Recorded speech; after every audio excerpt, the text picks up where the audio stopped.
नहमदुहु व नसल्ली अला रसूलिहिल करीम अम्मा बाद फ़अऊज़ु बिल्लाहि मिनश शैतानिर रजीम बिस्मिल्लाहिर रहमानिर रहीम। अल्लाह रब्बुल इज़्ज़त अपनी ज़ात में, अपनी सिफ़ात में, अपने कमालात में, अपने जलाल में, अपने जमाल में, अपने तसर्रुफ़ में और अपने अख्तियार में बेमिसल मिसाल है। वहदहु ला शरीक है। अल्लाह रब्बुल इज़्ज़त की ज़ात भी कदीमी है, हमेशा से है, हमेशा रहेगी।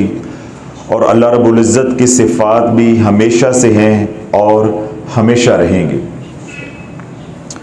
खालिक़ कायनात ने जितनी सिफ़ात हमें बतलाई हैं अपने महबूब अलैहिस्सलातु वस्सलाम के ज़रिए, उन तमाम सिफ़ात हमीदा के अंदर अल्लाह रब्बुल इज़्ज़त की एक सिफ़त है अल करीम, जिसकी वजह से हम अपने खालिक को, अपने मालिक को, अपने रब को या करीम कह के पुकारते हैं।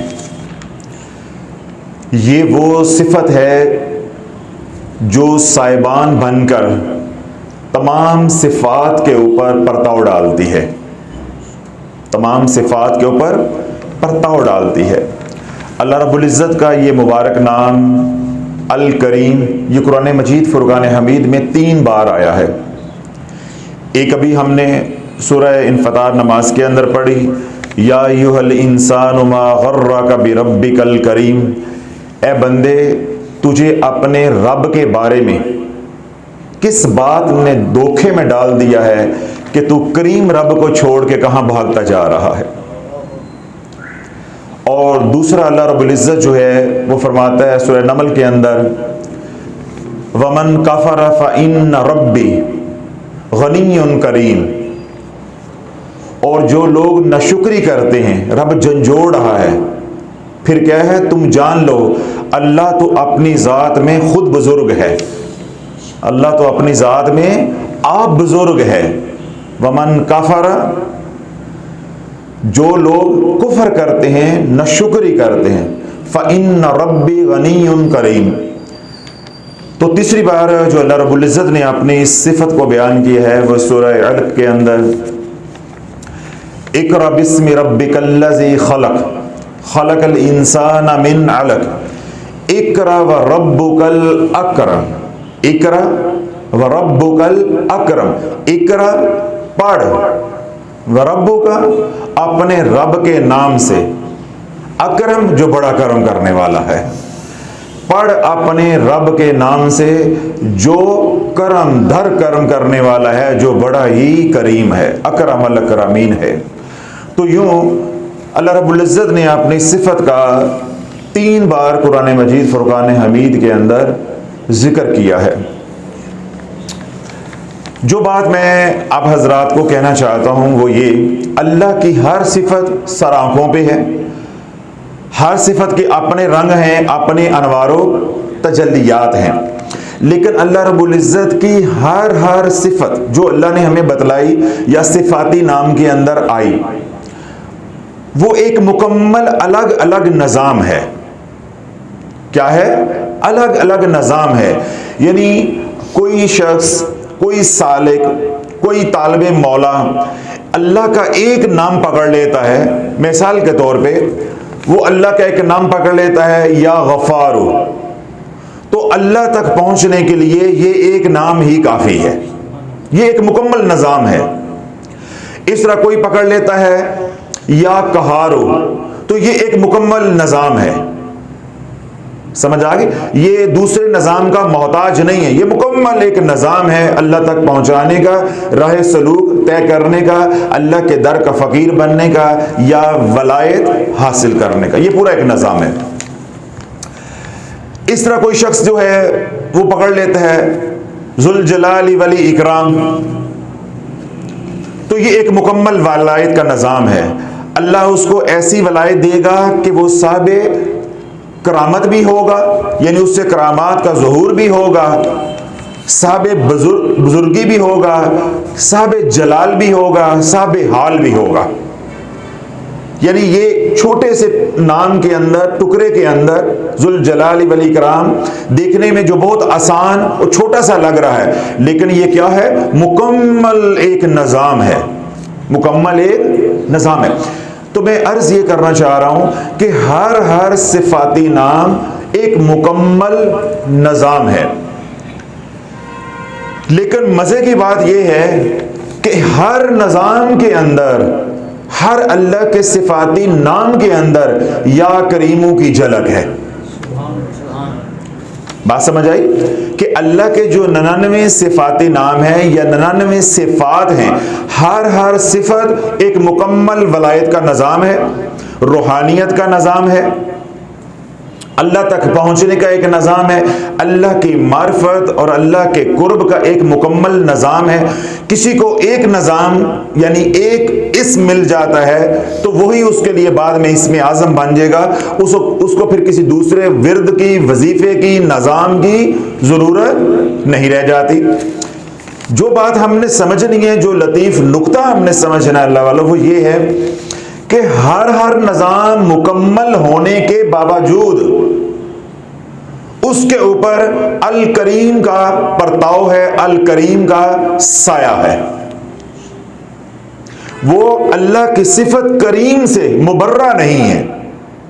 मैं आपको एक मिसाल देता हूं, फिर इंशाल्लाह ये बात मुकम्मल हो जाएगी, ये नुक्ता आपके ऊपर जो है वो आश्कार हो जाएगा। अल्लाह के दो नाम हैं, रहमान और रहीम, यानी दो सिफात हैं, रहमान और रहीम। अभी मैंने कहा कि हर सिफत एक मुकम्मल निज़ाम है। अब ये दो निज़ाम हैं, एक या रहमान और दूसरा निज़ाम क्या है? या रहीम।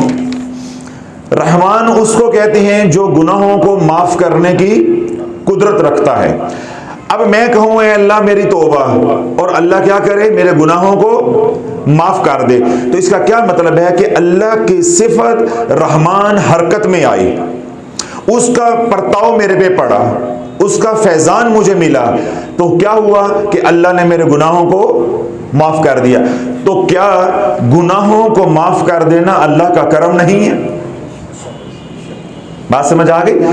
तो किसी भी निज़ाम को, किसी भी सिफत को, किसी भी सिफाती नाम को पकड़ेंगे तो हर निज़ाम के अंदर या करीमू आपको जलवागर नजर आएगा। बाकी सारे निज़ाम अलग अलग हैं, उनका एक दूसरे के साथ इस तरह का ताल्लुक नहीं है कि एक दूसरे के साथ गड़बड़ हो, वो मुकम्मल एक निज़ाम सीधा चलता है अपना। लेकिन हर निज़ाम के अंदर आपको अल करीम की या करीमों की या अल्लाह रब्बुल इज़्ज़त की शान करीमी की झलक नजर आएगी। तो ये कहने का मकसद ये है कि हर अल्लाह के सिफाती नाम के अंदर अल करीम जलवागर है, अल्लाह की ये सिफत जलवागर है। जैसा मैंने ये कहा कि मैं अल्लाह से अपने गुनाहों की माफ़ी मांगता हूं तो रब मेरे गुनाहों को माफ़ कर देता है, तो ये जो माफ़ कर देना है, क्या ये अल्लाह का करम नहीं है? दूसरी सिफत मैंने कौन सी बोली? या रहीम। तो या रहीमों के मानी होते हैं वो ज़ात जो गुनाहों को नेकियों में बदलने पे कादिर हो।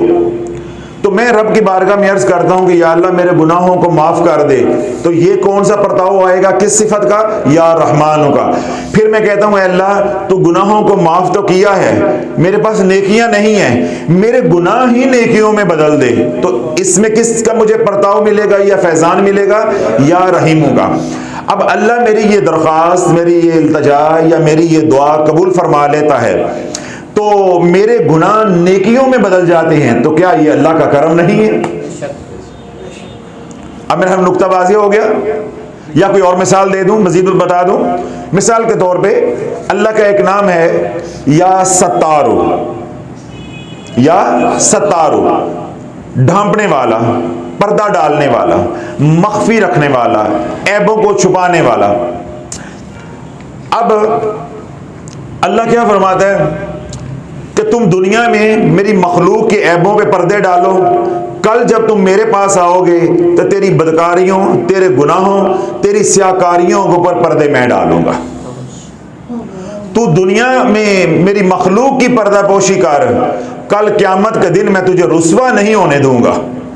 जब नबी भी होंगे, वली भी होंगे, अब्दाल भी होंगे, गौस भी होंगे, और अरबों खरबों में हमारे जैसे सियाकार भी होंगे और अल्लाह उसके रसूल के मुनकर भी होंगे। जब सब मैदाने माशर में खड़े होंगे तो तब मैं तुझे रुस्वा नहीं होने दूंगा। शर्त क्या है? तू दुनिया में मेरी मखलूक के पर्दापोशी कर। कोई ऐब तुझे नजर आ जाता है तो नजर अंदाज कर। हम यहां नजर अंदाज करते रहते हैं, तो दुनिया में अगर नजर अंदाज दूसरों के ऐब करने की तौफीक मिल जाती है तो ये अल्लाह का करम नहीं है तो और क्या है? बात समझ आई? अब इस इस्म का जो फैजान है मैदान माशर में जब मिलेगा तो रब ने क्या वादा किया है कि दुनिया में तू पर्दापोशी कर, तो कल क़यामत के दिन मैं पर्दापोशी करूंगा, तेरी नामा आमाल को सबके सामने अयान नहीं करूंगा, खोलूंगा नहीं। तो आज अगर हम पर्दापोशी करते हैं तो ये भी क्या है? वमा तौफीकी इल्ला बिल्लाही, तो ये अल्लाह का करम नहीं है। और कल अल्लाह हमारे नामा आमाल को मख्फी रखता है, सबके ऊपर अयान नहीं करता, तो ये अल्लाह का करम नहीं है। तो अब तो मेरा ख्याल काफी बात समझ आ गई कि किसी भी अल्लाह की सिफत को पकड़ेंगे, खोलेंगे, समझने की कोशिश करेंगे, उसके फैज को पाने की कोशिश करेंगे, तो हर सिफत के अंदर आपको अल करीम की झलक मिलेगी। अब तो काफी हो गया, अल करीम की झलक मिलेगी। तो इसलिए उलमा ने, मुफस्सिरीन ने और मशाइख ने ये बात बार बार लिखी है कि अल्लाह के जितनी भी सिफात हमीदा हैं वो सब की सब अल करीम के साहिबान के नीचे हैं। जिसको भी पकड़ोगे अल्लाह का करम ही करम, करम ही करम नजर आपको आएगा। इसलिए हम अपने रब को पुकारते हैं, या अकरमल अकरमी, या अकरमल अकरमी। अब आप ये समझ लें कि करीम किसको कहते हैं, करीम किसको कहते हैं। अपने हाथों की उंगलियां ऐसे करें। करीम उसको कहते हैं जो बिन सवाल किए, बिन मांगे अता करे। कितने हो गए? एक। करीम किसको कहते हैं? जो बिन मांगे यानी सवाल किए बगैर अता करे। दो। करीम उसको कहते हैं जो साइल का सवाल ना देखे, अता करते हुए अपना मकाम देखे। समझ आ गई? पहला क्या है कि करीम उसको कहते हैं जो सवाल किए बगैर नवाजे, बिन सवाल के नवाजे, लब कुशाई के बगैर नवाजे, जोली फैलाए बगैर नवाजे, उसको करीम कहते हैं। और दूसरा क्या है करीम के मानी कि जब अता करने पे आ जाए तो फिर वो हमारे सवाल को या हमारे आमाल को या हमारी दुआ को या हमारे इल्तजा को या हमारी ज़रूरत को ना देखे, बल्कि अपनी शान को, अपने मकाम को देखे, अपने खजानों को देखे, तो उसको क्या कहते हैं?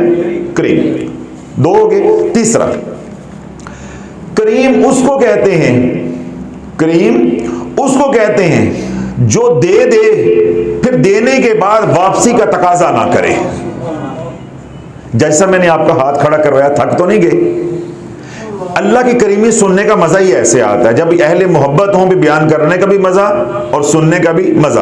अब आपको हाथ खड़े करने का मजा आया ना, कि हाथ खड़ा के रहे और हज़रत साहब रब की करीमी को बयान करते जाए। अब तीसरे मानी में मैंने क्या बताए हैं कि करीम वो जात है या वो जात जिसको हम करीम कहेंगे, वो क्या है कि जब दे दे तो फिर वापसी का तकाजा ना करे।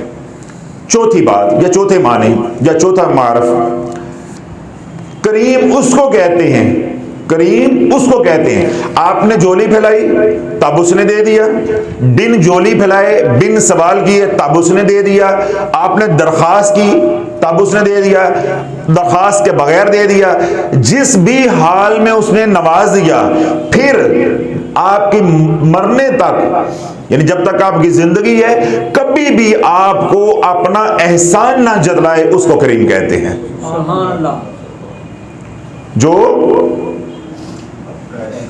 एहसान ना जतलाए उसको क्या कहते हैं? करीम। मैंने हाथ खड़ा कराया था, 4 हो गए। और 5वां पंजन पाक के सदके आखिरी जो मारफ है वो क्या है? करीम उसको कहते हैं जिससे तू मांगता जाए, तू मांगता हुआ थक जाए, वो करम करता ना थके, उसको करीम कहते हैं। उसको क्या कहते हैं? करीम कहते हैं। अब देखिए मैंने बुनियाद बना ली है ना, अब मेरे लिए कितना आसान है तुमसे सारे वज़ाइफ बंद कराना। मेरे लिए कितना आसान हो गया ना कि अगर आप कोई मेरा इतना ही बयान सुन लेता है तो इंशाअल्लाह अज़ीज़ अल्लाह उसके दिल में अपनी इतनी मोहब्बत और प्यार डाल देगा, वो कहेगा हज़रत साहब लब्बैक, मैं सारा कुछ बंद करता हूँ, दसो को कहीं चलाना जे। तो भाई मैं उसके यूं यही कहूंगा कि ना मैं चलाता हूं ना मैं खुद चल रहा हूं, करीम के सदके ही तो सब कुछ कर्म हो रहा है, करीम ही तो सबको चला रहा है। यही तो बात समझाना चाहता हूं कि हाथ शिकार कि कोई नहीं चलाता, कोई नहीं चलाता, चलाने वाला ही चलाता है। ये सब असबाब हैं। अगर मैं बोल रहा हूं तो आपके ऊपर करम होना था, या जिन लोगों ने सोशल मीडिया पे सुनना है उनके ऊपर करम होना है, तो उसका अल्लाह ने हमें क्या बना लिया, जरिया। अब अल्लाह ने मुझे इस काम के लिए कबूल किया तो ये उसका करम नहीं है तो और क्या है। अब आपको इब्तदाई बातें समझ आ गई कि कहीं से भी आप घूम कर आएंगे, कहीं से भी, चाहे या रहमानू से घूम के आए, या रहीमू से घूम के आए, या हन्नान से घूम के आए, या मन्नान से घूम के आए, या जब्बारू से घूम के आए, या कहारू से घूम के आए, या हमीदू से, या मजीदू से, जितने भी अल्लाह की सिफात हैं किसी भी सिफ्त से घूम के आए, आपका आखिरी ठिकाना या करीमू ही होना है। क्यों? अगर आपको ये सोचो विचार की तौफीक मिली है तो ये उसका करम नहीं है तो और क्या है। तो कहीं से भी आप इधर से बात को पकड़ें या इधर से पकड़ें, बात अल करीम पे आके ही खत्म होनी है। तो अर्ज में ये करना चाहता हूं कि इन्ना पेंडा करके तो फिर अल करीम पे आना है, तो शुरू तो ही अल करीम पे आ जाओ। यासीन साहब मजा आया कि अगर 10 साल 5 साल 7 साल सुलूक तय करते हुए लगा देने हैं अल्लाह का कुर्ब, अल्लाह की मार्फत पाने के लिए, या दुनिया की मसाइल या परेशानियां जो है उनसे निकलने के लिए जिंदगी का एक हिस्सा खपा देना है, तो फिर ये बात समझ आनी है कि यार गल ते अल करीम पे जाके मुकनी है। तो इससे बेहतर नहीं है कि पहले ही आप या करीम हो, या करीम हो, या करीम हो, या करीम हो, अल्लाह रब्बुल इज्जत के इस नाम का विर्द करो। जब पहले ही या करीम कह के पुकारोगे तो उसका नफा क्या होगा, अल्लाह तुम्हें वहां से देगा जहां तेरी सोच भी नहीं जा सकती।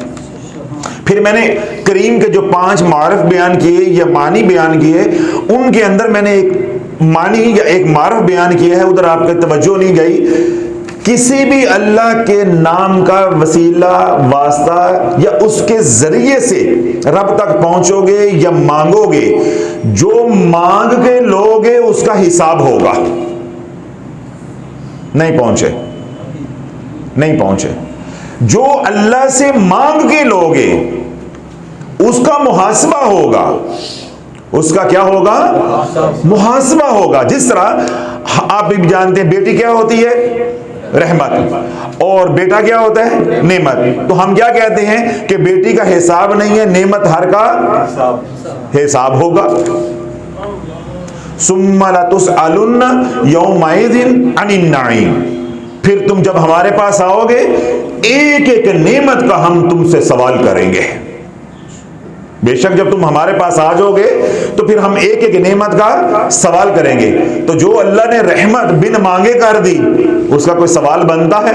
क्यों? हमने तो वो मांगी ही नहीं है, तो उसका सवाल भी नहीं बनता। तो करीम कह के जब अपने रब को पुकारोगे तो जो अल्लाह देता जाएगा, करम करता जाएगा, करम का कोई सवाल नहीं है। जो मैं नुक्ता आपको, जो मोती आपको देना चाह रहा हूं वो ये, अगर कहते हो कि दुनिया में भी मेरी अकाउंटेबिलिटी ना हो, मेरा एहतसाब ना हो, मेरा मुहासबा ना हो, और कब्र में मेरे से सवाल ना हो, हशर में मेरी जकड़ ना हो, तो फिर अपने रब को या करीमू कह के पुकारो। जो मिलेगा उस पे कोई हिसाब नहीं है, ना इस दुनिया में, ना कब्र में कोई सवाल है, और ना हशर में कोई मुहासबा है या एहतसाब है। क्यों? आपने अल्लाह को, अल्लाह से मांगा मुझे फलां चीज दे दो।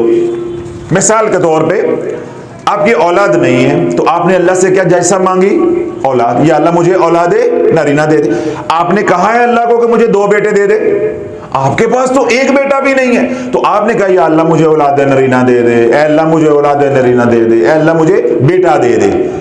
अल्लाह ने पे दर पे 3 बेटे दे दिए, असी मंगे ने। तो फिर हिसाब किस बात का होगा? हिसाब किस बात का होगा? अभी पीछे आए, मैंने जब अल करीम के मानी बताए या मारफ बताए तो मैंने क्या कहा था?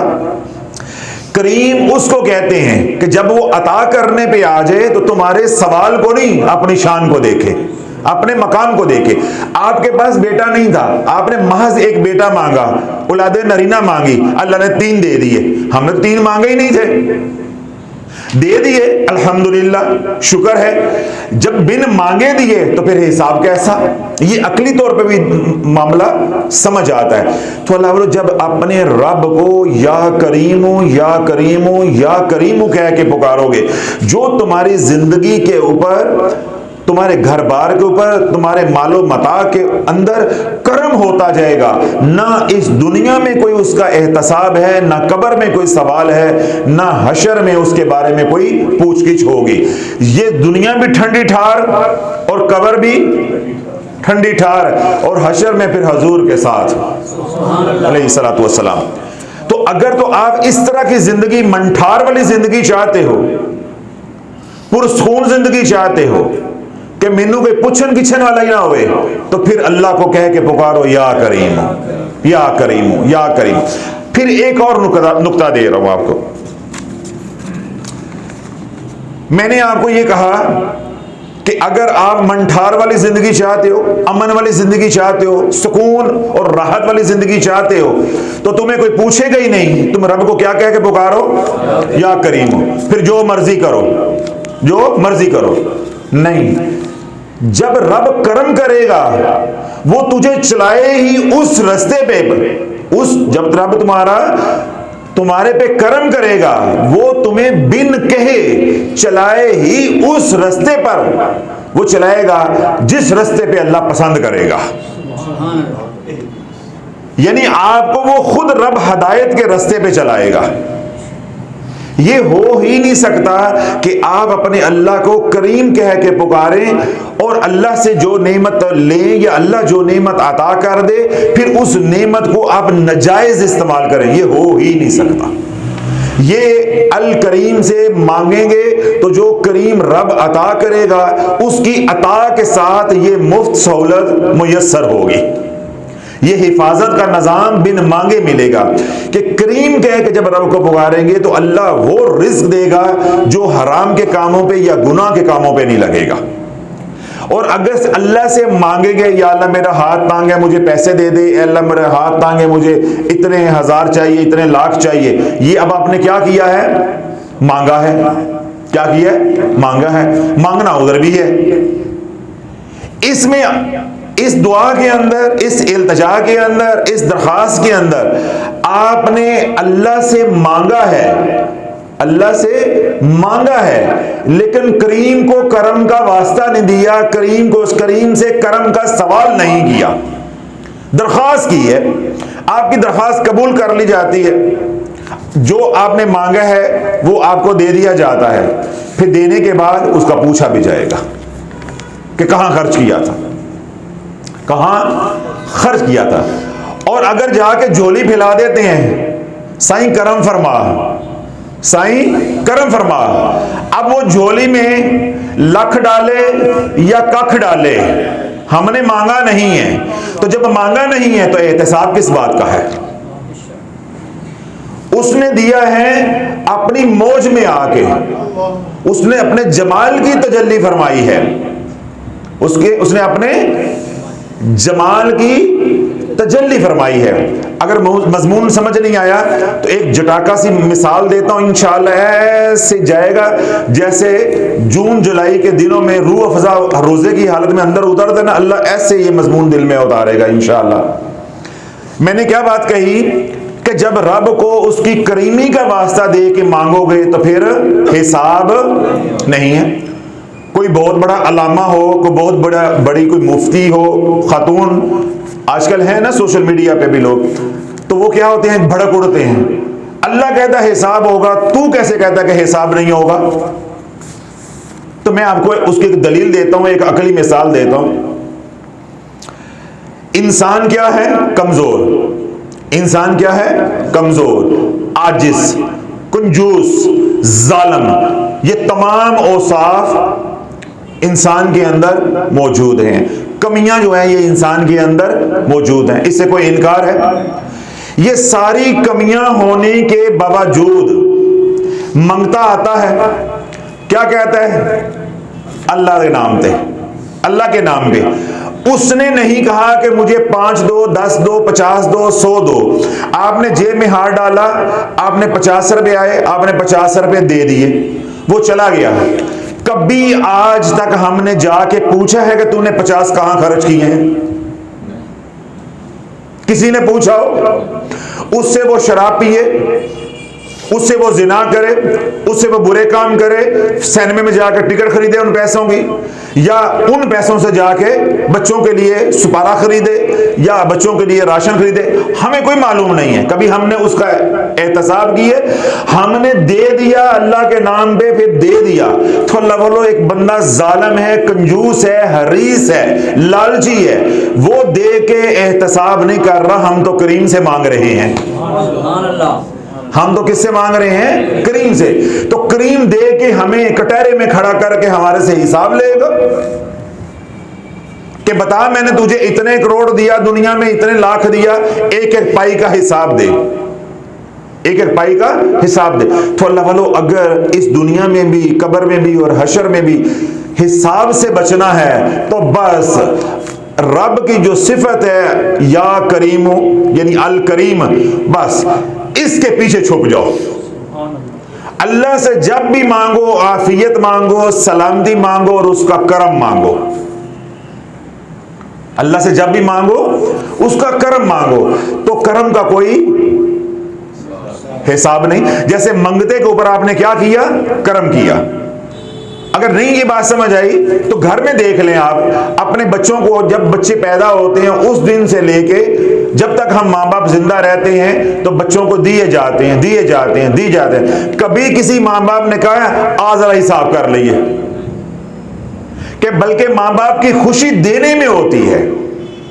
खुशी किस में होती है? देने में होती है। कि जब औलाद जो है वो खुशहाल होती है, अच्छे मंज़िल पे पहुंचती है, किसी मकाम पे पहुंचती है, तो जो माँ बाप को एनर्जी मिलती है, माँ बाप को ताकत मिलती है, जो माँ बाप का सीना फख्र से खुलता है, चौड़ा होता है, वो माँ बाप ही जानते हैं। वो जगह जगह बताते फिरते हैं, मेरा बेटा डॉक्टर है, मेरा बेटा इंजीनियर बन गया, मेरा बेटा फौज में चला गया, मेरा बेटा फला मकाम पे पहुंच गया है। हालांकि उन्होंने दिया है। तो ये बात तो लेने वाले को कहनी चाहिए कि मेरे माँ बाप ने ये एहसान किया, मेरे माँ बाप ने ये एहसान किया। हालांकि औलाद ये नहीं करती, माँ बाप दे के भी फख्र कर रहे हैं कि मेरा बेटा वहां पहुंच गया, मेरा बेटा। तो अल्लाह वालों, ये माँ बाप हो के इतना फख्र कर रहे हैं, तो वो रब हो के फरिश्तों के दरमियान कितना फख्र करता होगा कि मेरा बंदा जो इतना कमजोर और आजिज था वो किस मकाम पे पहुंच गया है, वो कितना कुर्ब और मेरी मार्फत को पा गया है। उसने मेरे दुश्मन को कैसे जलीलो खार कर दिया है। हर मोड़ पे, हर कदम पे, हर पल पे मेरे दुश्मन ने उसको गिराने की कोशिश की, वो गिरता रहा, उठता रहा और मुझे या करीम कह के पुकारता रहा। वो मेरे करम को भूला नहीं है, मेरे करम को भूला नहीं है। तो मुझे जो भूला नहीं है और मैं उस पर करम करता गया, तो मेरी करीमी का तकाजा यही है कि मैं दे के सवाल ना करूं। मेरी करीमी का तकाजा ये है कि मैं दे के एहसान ना जतलाऊं। मेरी करीमी का तकाजा ये है कि देते वक्त मैं उसके सवाल को ना देखूं बल्कि अपनी शान को देखूं। मेरी करीमी का तकाजा यही है कि मैं बिन मांगते अता करता जाऊं। मेरी करीमी का तकाजा यही है कि वो मांगता जाए, मांगते हुए थक जाए, मैं देते हुए इनकार ना करूं, मैं देते हुए इनकार ना करूं।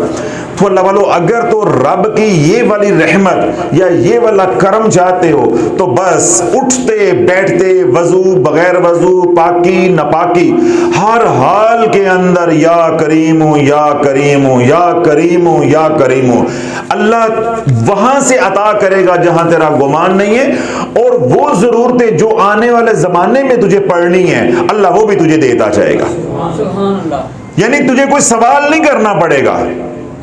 कि आज मेरे घर में ये कमी है, मिसाल के तौर पे बेटी 18-19 साल की हो गई है, तो अभी आपके ज़हन में अभी यार बहुत वक्त पड़ा है, हमने 24-25 साल की होगी तो शादी करनी है। अगर महज दूसरे सिफाती नामों के जरिए अल्लाह को पाओगे या अल्लाह से मांगोगे तो क्या होगा कि जब वो वक्त आ जाएगा फिर रिश्ते मांगोगे। जैसा मेरे यहाँ तवज्जो नहीं आपकी, जब वक्त आ जाएगा फिर क्या करोगे खिजर साहब? रिश्ते मांगोगे। फिर क्या कहोगे? हजरत साहब कोई वजीफा तो दे दे, फिर उधर लग जाओगे, फिर वो रिश्ते मिलेंगे नहीं, 2 साल 3 साल इन्हीं कामों में लग जाएंगे। फिर वो मिल गया तो उसके लिए असबाब नहीं होंगे कि भैया ब्याने के लिए रोकड़ा नहीं है, खर्चा नहीं है। फिर वो हो गए, अब जी उनकी आपस में नहीं बनती, आपस में बन गई, अब जी बच्चे नहीं होते। तो ये तो चल सो चल है, यानी मांगते जाओगे तो अल्लाह देता जाएगा, नहीं मांगोगे तो अल्लाह कहेगा खड़े रहो, मेरे से नहीं मांगना तो जाओ, जो देता उसे जाके ले लो। ये है अमूमी निज़ाम सबके लिए। ये कौन सा निज़ाम है? अमूमी निज़ाम, जिसको कहते हैं कैजुअल, रूटीन का निज़ाम है। लेकिन अगर आप अल्लाह का निज़ाम अता का या करीमों वाला पकड़ लेते हैं, अल्लाह की सिफत या करीमों को पकड़ लेते हैं, तो फिर मांगना नहीं पड़ेगा। करीमी का तकाजा ये है कि बिन मांगे अता किया जाए। बेटी 18 साल की है, जब इंशाल्लाह उसका वक्त आ जाएगा 22 साल 24 साल, जब भी आपने करनी है, जब आपके ज़हन में ये बात आएगी कि अब बेटी हमारी तालीम से फारिग हो गई है, जवान हो गई है, रिश्ता करना है, बस आपका ज़हन बनेगा तो रिश्ता ठक दरवाजे पे होगा।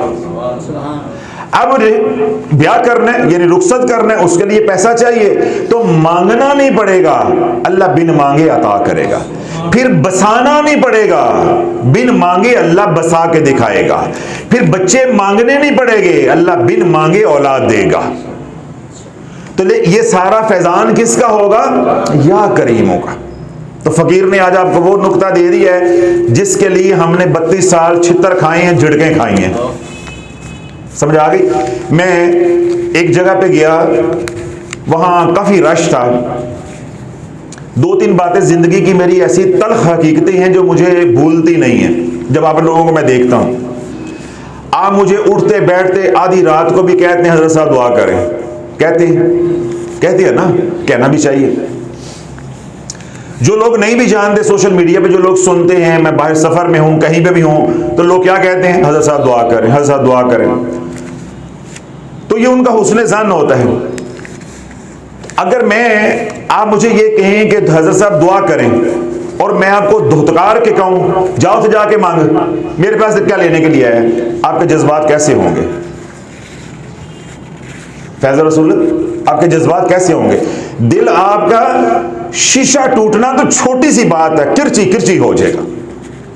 आप ये कहेंगे कि या अल्लाह मैं मर जाऊं, आज के बाद मैं दारू शिफा नहीं जाता, मैं इस बंदे के पास नहीं जाता, चाहे मुझे तो गाड़ी के नीचे दे के मार दे, जो आज मेरे साथ हो गई है ना, 50 बंदों के सामने उस बंदे ने मुझे इस तरह कहा कि चल दफा निकलता हो यहाँ से, मांगना है तो उससे जाके मांगो, मेरे पास क्या लेने के लिए। हमने वो घड़ी भी देखी है, हमने ये जिल्लत भी देखी है।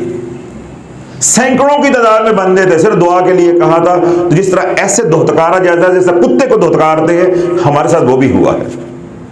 और कहा गया था दुआ के लिए, ये नहीं कहा था जो नुक्ता आपको दे रहा हूं, ये नहीं मांगा था, कोई फैजान नहीं मांगा था, कोई खुदाई नहीं मांग ली थी, दुआ के लिए कहा था। तो अल्लाह वालों, आज उम्मत का ये हाल है, आज उम्मत का ये हाल है। आप किसी को कहो कि मुझे दुआओं में याद रखना या मेरे लिए दुआ करो, तुम्हारे लिए कोई दुआ करने वाला नहीं। कोई इस दौर में आगे से चुप रहे, खामोश रहे, यही उसका बड़ा एहसान है। जो मेरे साथ कुत्ते वाली हुई, अल्लाह ना करे वो कभी तुम्हारे साथ भी हो। आप थोड़ा तसव्वुर करो कि मैं तन्हाई में आपके साथ ये सलूक करूं, आपके दिल की क्या कैफियत होगी। तो मेरे साथ तो ये सैकड़ों की तादाद में लोग खड़े थे, उनके सामने हुआ। और कहा मैंने क्या था? दुआ के लिए। और कहा किसको था? जो जमाने के बहुत बड़े पीर हैं। अब समझ आ गई कि ये जो लगाए हुए हैं टोपियां, दाढ़ियां और कुल्ले, आज के जमाने में इसके अंदर कुछ नहीं है, इसके अंदर कुछ नहीं। इसलिए इस जिल्लत से, जिस जिल्लत का मैंने इशारा किया, जिसका मैंने सामना किया, इन जिल्लतों से, दुनियादारों की इन जिल्लतों से बचना चाहते हो तो बस इनको छोड़ दो इनके हाल पे, या करीम कह के अपने रब को पुकारो। अल्लाह इन जिल्लतों से भी बचाएगा जिन जिल्लतों से हम गुजरे हैं या जिनका हमें सामना करना पड़ा। क्यों? उस वक्त हमें ये बातें मालूम नहीं थी, हमें किसी ने सिखाई नहीं थी। अगर हमने अपने रब को उस वक्त या करीमू कह के पुकारना सीखा होता तो हम भी जलील ना होते, हम भी जलील ना होते।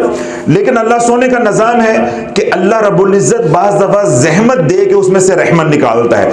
अगर वो जिल्लत मैंने ना देखी होती तो मुझे आज आपकी इज्जत का एहसास कैसे होता। देखिए ना, आज मैं अगर यहां बैठा हूं तो कल मैं आपकी जगह पे भी तो था ना। तो अगर मैं वो उन मरहल से ना गुजरता तो फिर मुझे आपकी इज्जत नफ्स का एहसास ना होता कि जो लोग हमारे दर पे आते हैं वो दुखी होते हैं, तकलीफ में होते हैं, भाई कहां कहां से परेशान हाल आते हैं। तो जब हम उनको धुतकारेंगे तो उनकी जो बातनी कैफियत है, दिल की कैफियत है, वो अल्फाज के अंदर बयान नहीं की जा सकती। वो वही जानता जिसके दिल पे गुजरती है। समझ आ गई बात? तो ये इन तमाम कैफियत से या इन तमाम मसाइब, परेशानियों से, जिल्लतों से, पस्तियों से बचना है तो फिर क्या है? अपने रब को या करीम कह के पुकारो। एक और नुकता देता हूं, अल्लाह को किसी भी सिफाती नाम से पाने की कोशिश करोगे, उसका कुर्ब, उसकी मार्फत या सुलूक तय करने की कोशिश करोगे, रूहानियत में किसी अगले मकाम पे पहुंचने की कोशिश करोगे, अल्लाह क्या है? कभी देगा, कभी रोक लेगा। सुलूक में क्या होता है? सुलूक बिल्कुल बेनही ऐसे ही तय होता है जैसे दुनिया का सफर होता है। कभी हमारे पास हजारों होते हैं, कभी लाखों होते हैं, और कभी क्या होता है, गाड़ी में पेट्रोल डलवाने के लिए पैसे नहीं होते, बंदा कहता चलो यार कल कर लेंगे, परसों कर लेंगे। तो सदा एक जैसे हालात नहीं रहते, कभी पैसा कम होता है, कभी ज्यादा होता है। ऐसे मुलाजिम तबका है, जब महीने की 5 तारीख हुई, किसी को यकम को तनख्वाह मिली, किसी को 2 को मिली, किसी को 4 को, किसी को 5 को, तो जिस दिन तनख्वाह मिली तो जेब भरी हुई है, तो 10 तारीख के बाद वो वाली कैफियत नहीं रहती। और जब तारीख हो जाती है 25-26 तो बंदा मुंह छुपाता फिरता है। किराने वाली दुकान पे पहले बंदा देखता है शटर डाउन है, तो नहीं तो बंदा भगा के निकलता है। मुलाजिम तबके के साथ पाकिस्तान में खास तौर पे तो कैफियत एक जैसी नहीं रहती। बेनही अल्लाह रब्बुल इज्जत के किसी भी सिफाती नाम से आप सुलूक तय करेंगे, यानी उसकी रियाजत करके, अल्लाह कभी फैज देगा और अल्लाह कभी फैज रोकेगा। कभी आप हालते कब्ज में आएंगे, कभी आप हालते बस्त में आएंगे। समझ आ गई? जो अहले इल्म है वो ये दोनों अल्फाज मेरे समझेंगे, इस्तिलाहें दोनों। यानी कभी अल्लाह देगा, कभी अल्लाह रोकेगा, कभी हालते बस्त होगी और कभी हालते कब्ज होगी। ये तमाम अल्लाह के जो बकिया सिफाती नाम हैं, अगर उनका विर्द करेंगे या उनसे सलूक तय करेंगे या अल्लाह का कुर्ब, अल्लाह की मार्फत, अल्लाह की मोहब्बत पाने की कोशिश करेंगे, तो ये एक मयार है, एक निज़ाम है जो हमारे पहले थे उनके साथ भी ये निज़ाम ऐसे चला, और जो आज के दौर में भी अल्लाह के उन नामों से पुकारेंगे उनके साथ भी वही निज़ाम चलेगा। ना पहले वाले अल्लाह को बहुत प्यारे थे, ना आज वाले हैं। वो एक मयार है, एक मेरिट है। समझ आ गई ना? जो अल्लाह ने पहले वालों के साथ किया वही अब करेगा। भाई एक मयार है कि निज़ाम, इस निज़ाम पे चलो, मैं नवाजता जाऊंगा। समझ आ गई? लेकिन अगर अपना सलूक, अपनी रूहानियत या अपने दुनियावी मामलात के लिए भी या करीमू का विर्द करोगे, अल्लाह वालों इसमें बस्ती बस्त है, इसमें कब्ज नहीं है। ये चौथा नुकता, चौथा मोती आपको मैंने दिया है। यानी ये वो रास्ता है जिसमें कब्ज नहीं है। अमलियात की दुनिया में और बिलखसूस रूहानियत की दुनिया में कब्ज जो है ये मौत है, ये मौत है। देखिए मौत कैसे है? आपकी तनख्वाह है 50,000 रुपया, ठीक है। अब आपने अपने घर के खर्चात, अपने घर का बजट जो है वो 50,000 के हिसाब से बना लिया है। आपके 24-25 तारीख को, 26 तारीख को पैसे खत्म हो जाते हैं। अल्लाह ना करे अगले 3 महीने आपकी तनख्वाह बंद हो जाए तो आपके साथ क्या होगा? मुश्किल हो जाएगी ना, बल्कि बड़ी ही मुश्किल हो जाएगी। ये जो तनख्वाह हर महीने बाकायदगी से मिलती जा रही है, ये अल्लाह की शान करीमी का फैजान है। जब तनख्वाह मिलते मिलते महीने 2-3 के लिए रुक गई, ये बाकी सिफात का फैजान है कि अल्लाह दे के भी आजमाएगा और अल्लाह ले के भी आजमाएगा। नुक्ता पांचवा यह है कि इसमें अल्लाह देता ही जाएगा, आजमाएगा नहीं, आजमाएगा नहीं। यानी मैंने पहले जिस तरह का जो मैंने चौथे नुक्ता आपको दिया या मोती दिया, उसमें क्या था कि आप हालते कब्ज में कभी नहीं आएंगे, यानी आपके हालात रूहानी तंग नहीं होंगे। और अगर इस पाक दुनिया के कामों के लिए पढ़ते हैं तो अल्लाह दुनिया की तंगी नहीं आने देगा। लेकिन मेरा जो मकसद है पहला ये कलाम करने का, वो तो रूहानियत का है ना, क्योंकि आप लोग तो उसके लिए आए हैं। जो सोशल मीडिया पे रूहानियत के हवाले से अहले मोहब्बत हैं, ये उनके लिए नुक्ता है। अगर कोई इस पाक को अपनी दुनिया की जरूरतों के लिए पढ़ेगा तो वो इस बात को भी समझ सकता है कि जब रब अपने कुर्ब वाले रास्ते में तंगी नहीं आने देगा तो दुनियावी मामलात में तंगी आने देगा, तंगी आने देगा। अल्लाह कितना करीम है। फारूक साहब कोई अता पता, कोई जुगाड़ ही लगाओ, मतलब बहुत ना कोई जुगाड़ लगाता है बंदा, कोई बात करता है कि अल्लाह इतना करीम है, चलो मुझे नुक्ता मिल जाएगा, मैं फिर आगे से बात चला लूंगा। मैं एक मौला अली करम वजहुल करीम के हवाले से एक छोटी सी रवायत आपके सामने रखता हूं, उससे आपको मालूम हो जाएगा कि अल्लाह का बनाया हुआ बंदा, मौला अली बंदे तो हैं ना, बंदे ही मानते हो ना, हाँ शुक्र है। मौला अली इमामुल औलिया एक बंदा होके वो इतना करीम है, एक गुलाम होके, एक उम्मती होके वो इतना करीम है, उनके आका की करीमी का क्या आलम होगा। वो कहते हैं ना, ये शान है खिदमतगारों की, सरदार का आलम क्या होगा। अगर मौला अली का ये मकाम है तो मेरे कमली वाले की क्या शान होगी, समझ आ गई। और अगर मैं कोई बात हुजूर अलैहिस्सलाम की शान करीमी की बयान करूं तो आपको वहां से ये मालूम होगा कि हमारे हुजूर इतने करीम हैं तो आपका रब कितना करीम होगा, आपका रब कितना करीम हो। दो छोटी छोटी बातें, ताकि ये अभी बहुत ज्यादा इस तरह सवालात है, दो छोटी छोटी बातें करता हूं, उससे जरा ना अंदाजा बस आपने करना है, क्या करना है, अंदाजा करना है, ताकि हमारा दिल जो है वो अल्लाह की मोहब्बत में खुब जाए, अल्लाह की मोहब्बत हमारे दिलों में बैठ जाए। फिर कोई जितने भी बयानात करे, तकरीरें करे, तुम के नहीं, जो मजा या करीमू कहने का है वो मजा नहीं है। तेरी तकरीर लच्छेदार अपनी जगह पे है, लेकिन जो फकीर ने बात समझा दी है अब वो निकलती नहीं है। पुकारना तो अल्लाह ही को है, लेकिन मैंने कहना या करीम है, मैंने पुकारना है अल्लाह को, पर कह के क्या पुकारना है, या करीम। मौला करीम करम फरमा दे। हजरत अली रजी अल्लाह तआला अन्हु जब अमीरुल मोमिनीन बन गए, मौला अली, वैसे आपस की बात है, मैंने हजरत अली कहा है, बड़ा औखे औखे खुदा की कसम कहा है। मैं दोबारा पीछे वापस आया हूं तो फिर मैंने हजरत अली कहा है, क्योंकि हम कहते हैं मौला अली। मौलाना तारा जमील साहब ने कुछ अरसा पहले बयान किया, जो हदीस छुपाई हुई थी उसको उन्होंने आयां कर दिया, तो आपने मौला अली कहना शुरू किया, तो उनके अपनों ने जो उनके साथ हशर किया वो मौलाना तारा जमील साहब जानते हैं, तो यहाँ पे अल्लाह जानता है, ठीक है। बल्कि थोड़े दिन पहले मौलाना तारा जमील साहब की वो अजीज़ा आई यहाँ पे मुरीद होने के लिए कि मैंने आपसे मुरीद होना है, तो मैंने उन्हें कहा आप जाएं जाके मौलाना तारा जमील साहब से मुरीद हो। कहते हैं कि वो बयान करते हैं, पीरी मुरीदी तो नहीं ना करते, मैंने आपसे मुरीद होना, बल्कि पिछली जुमेरात को आई नहीं, पिछली जुमेरात को मुरीद होकर गई हैं।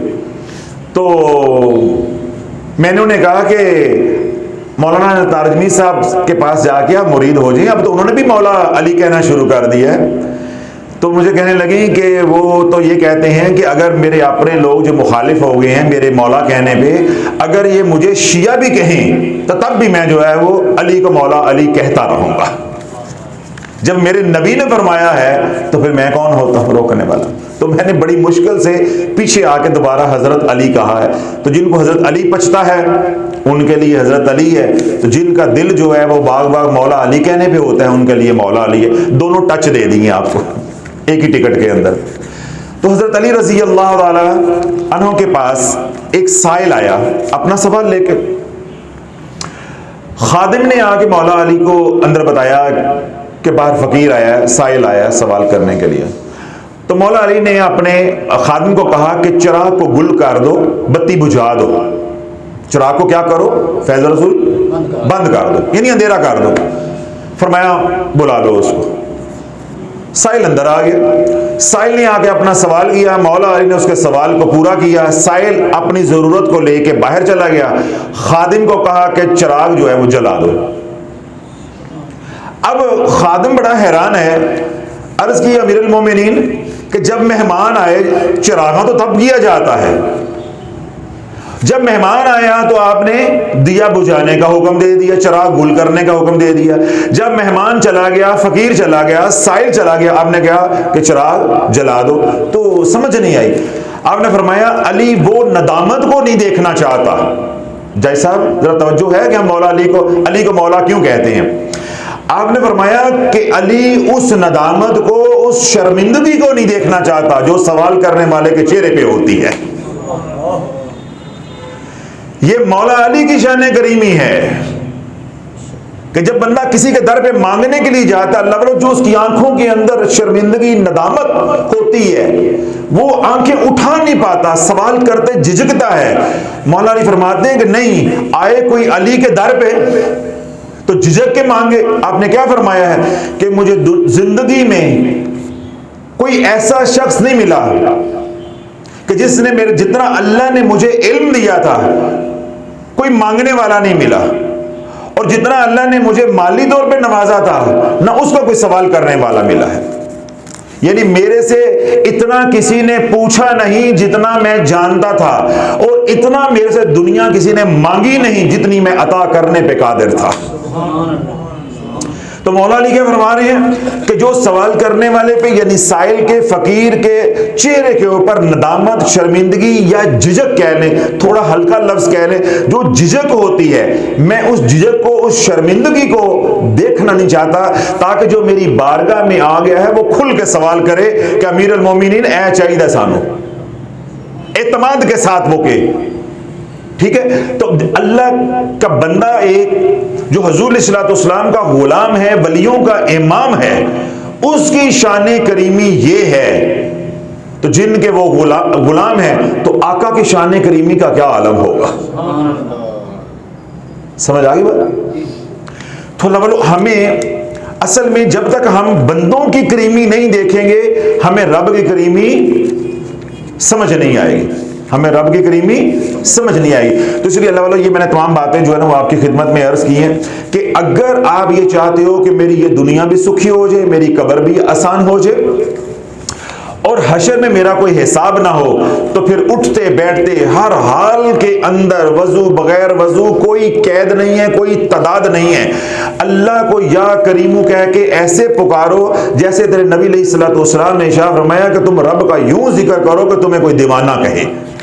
तो अल्लाह को यूं या करीमू या करीमू या करीमू कह के पुकारो कि लोग तुम्हें दीवाना कहें। फिर मैं देखता हूं तेरा जादू रह जाता है, फिर मैं देखूंगा कि तेरे ऊपर बंदिश रह जाती है, फिर मैं देखूंगा कि तेरे ऊपर रज्जत रह जाती है, फिर मैं देखूंगा कि तेरे घर में बीमारियां रह जाती हैं, फिर मैं देखूंगा कि तेरे घर में लड़ाइयां रह जाती हैं, फिर मैं देखूंगा कि तेरे यहाँ माली तंगदस्ती रह जाती है, फिर मैं देखूंगा कि तेरे घर में औलाद ना फरमान या बीवी ना फरमान रह जाती है। नहीं, मैंने 20 दफा पहले कहा है कि अल करीम की शान ये है कि जरूरत बाद में पड़े, अता पहले हो जाए।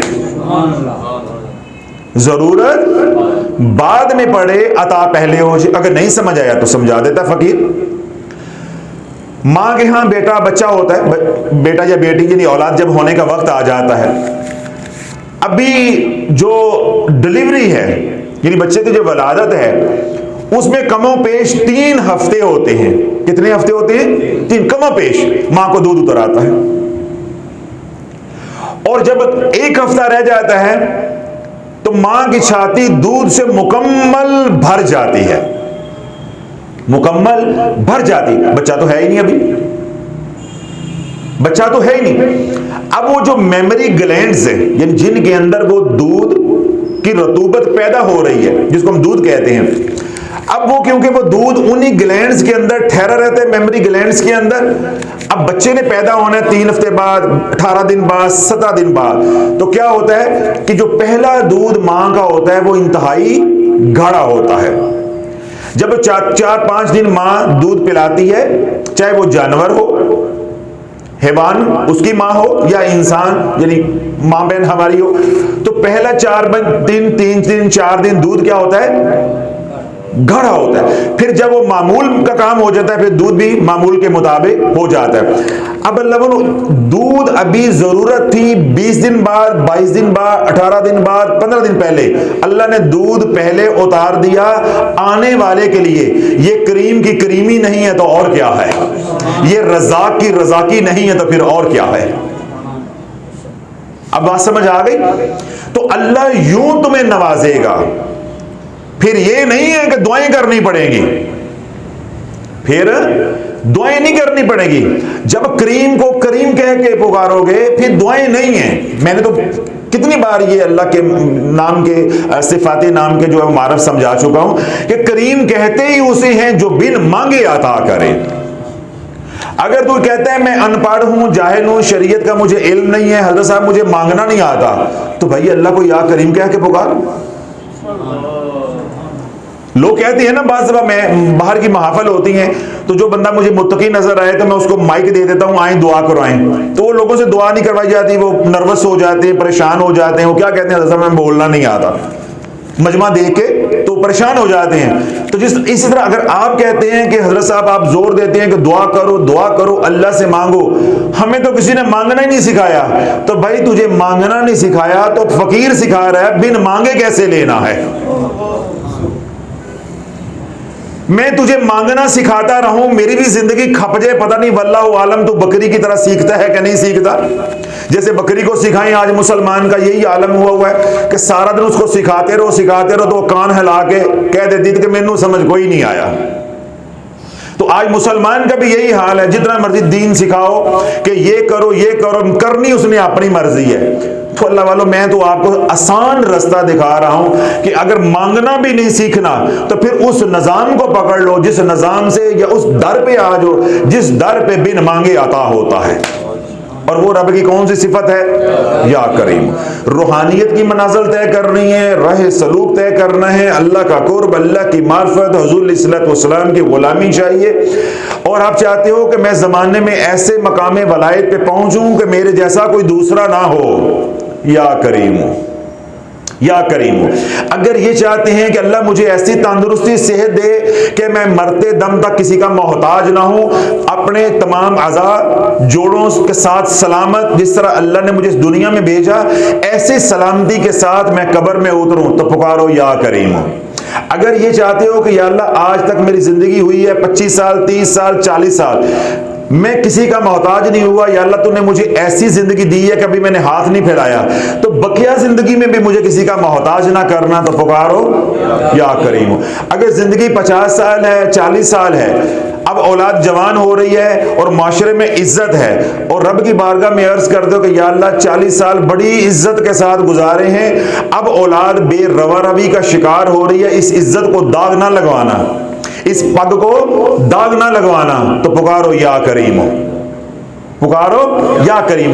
अगर औलाद को चाहते हो कि हुजूर अलैहिस्सलाम की गुलाम बन जाए, मैं दीन पे चला हूं, मेरी औलाद भी दीन पे चले, हुजूर की गुलामी वाली जिंदगी गुजारे, तो फिर क्या पुकारो, या करीम या करीम। यानी जो आज से पहले ये फकीर की बातें सुनने से पहले जो कुछ हो गया उस पर मट्टी डालो, चौधरी शुजात वाला फार्मूला इस्तेमाल करो, मट्टी पाओ, मट्टी नहीं मिट्टी पाओ, वो खत्म कर दो, जो होना था हो गया।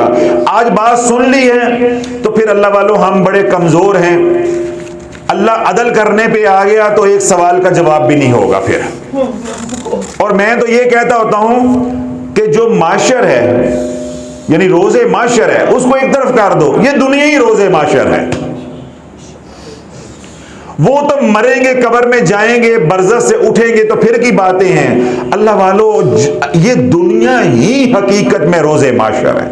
हर रोज नया माशर होता है, हर रोज नया माशर होता है, नई आजमाइशें, नई इज्जतें, नई जिल्लतें, नया एहतसाब होता है। किसी दिन हम इतने साफ सुथरे नेक कपड़े पहन के, खुशबू लगा के, सूटेड बूटेड होके जाते हैं, जलील होके घर में आ जाते हैं। काम के लिए गए, बड़ी उम्मीद लगा के काम नहीं हुआ। किसी से पैसे लेने के लिए गए थे, उसने भगा दिया, मेरे पास नहीं है, जा जो करना है कर ले, मुंह लटका के घर आ गया। तो हमारे लिए तो रोज ही माशर है, अगर बंदा समझे तो, अगर उसके अंदर ईमान हो, अगर उसको रब की मार्फत का कोई कतरा मिला हो, तो हर पल ही माशर का है। इसलिए अल्लाह के नबी अलैहिस्सलातु वस्सलाम ने इरशाद फरमाया कि मोमिन के लिए ये कैद खाना है और काफिर के लिए ये दुनिया क्या है? जन्नत है। मोमिन का यही रोज़े माशर है, यही रोज़े माशर है। तो अल्लाह बोलो, जो इस माशर के अंदर अल्लाह के करम से किसी का मोहताज नहीं है किसी भी मामले में, तो कब्र में मोहताज होगा या हशर में हिसाब होगा। तो अर्ज करने का अल्लाह वालों सिर्फ सवाल मकसद ये है कि अगर सुखी जिंदगी गुजारना चाहते हो, वजीफों की रियाजत से, पीरों की झिड़कों से और जिल्लतों से, आमिलों के धक्कों से बचना चाहते हो, तो फिर सब कुछ छोड़ छाड़ के, हर चीज एक तरफ करके पहले कहो, ऐ अल्लाह